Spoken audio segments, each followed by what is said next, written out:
Samantala, sinampahan na ng unang kasong kriminal sa Angeles City Prosecutor's Office ang may-ari at kontraktor ng gumuhong siyam na palapag na gusali sa Angeles City, Pampanga. Ito ay sa kabila pa ng alok na aregluhin ang kaso sa labas ng korte. Inihain ng pamilya ng isa sa mga nasawi ang reklamong reckless imprudence resulting in homicide laban sa may-ari ng ginagawang gusali na si Ernest Jackson Lim.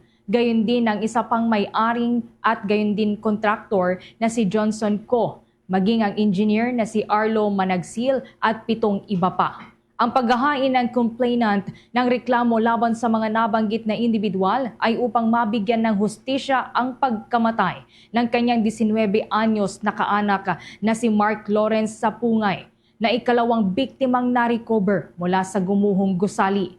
Inisyal na natagpo ang buhay si Sapungay, subalit binawian ng buhay habang sinusubukan siyang i-rescue mula sa ilalim ng debris.